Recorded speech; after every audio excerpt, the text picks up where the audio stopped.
Tahasang inakusahan ng isa pang Chinese si dating Bamban Tarlac Mayor Alice Go bilang Chinese spy. Pati raw ang pagtakbo niya sa Bamban noong 2022 elections planado mismo ng China. Nasa frontline balitang yan si Mean Los Baños.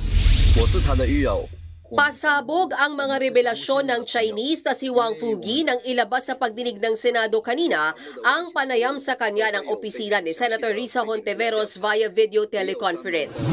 Si Wang ang kaibigan at dating kakosa ng self-proclaimed Chinese spy na si Xi Zhejiang. Tampok sa dokumentaryo ng International News Agency na Al Jazeera si Xi. Dito niya ibinunyag na isang Chinese spy raw si Go. Sabi ni Wang, sa kanya ipinagkatiwala ni Xi ang ilang top secret files. Katunayan, may kopya pa raw si Wang ng background ni Go mula sa Ministry of State Security ng China na nagpapatunay na isa siyang espiya. Ayon pa kay Wang, ginagamit ng State Security ng China ang peking identity ni Go bilang Pilipino para makontrol nila ang dating alkalde. Tinanong din si Wang kung planted ba na espiya si Alice Go dito sa Pilipinas o nanalo muna siyang mayor bago siya na-recruit bilang isang espiya. Pero ayon kay Wang, ang kampanyang isinagawa ni Go para manalo bilang mayor ng Bamban Tarlac, pinangasiwaan mismo ng Chinese State Security. Ang nakakatakot dito ay na-penetrate ang ating political system.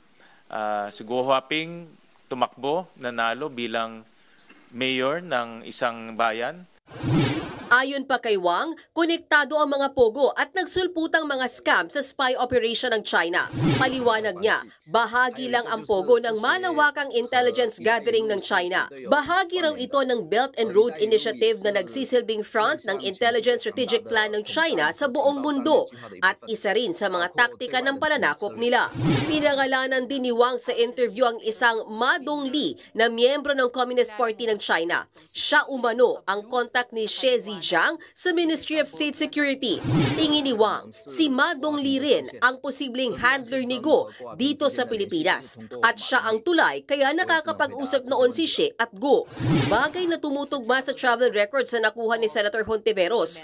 Base rito, dati nang labas-masok sa Pilipinas sina Wang, Ma Dongli at Xi Zhejiang. Sa kabila naman ng mga revelasyon ni Wang, mariin pa ring itinanggi ni Go na isa siyang espiya. Hindi rin daw niya kilala si Ma Dongli. Tulungan niyo po ako mag-imbestiga, hindi po ako spy. At para naman po, hindi po ako magmukhang kawawa talaga. Wala po akong handler, hindi po ako spy, hindi ko po siya kilala.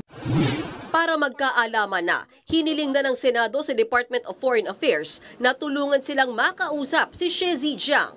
Pero aminado ang DFA na komplikado ang sitwasyon dahil nakakulong ngayon sa Thailand si Xi.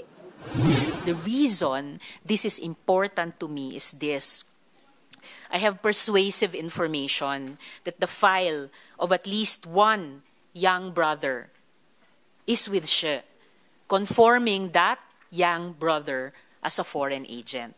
Kaya napaka-importante po makapag-establish ng communication kay Xi sa pamamagitan ng Thai government. Para naman mapigilan na ang panghihimasok ng foreign operatives o mga espiya sa Pilipinas, isinusulong din ni Senator Jinggoy Estrada na amyendahan na ang espionage law. Sa kasalukuyang batas kasi, mapaparusahan lang ang isang mapapatunayang espiya kapag nasa gera ang bansa. Nagbabalita mula sa Frontline, Mean Los Baños, News 5. Mga kapatid, Jiggy Manikad po, iba na ang may alam at may pakialam sa panahon ngayon. Para sa konkreto, kumpleto at komprehensibong balitaan sa Frontline, mag-follow at mag-subscribe sa social media pages ng News 5.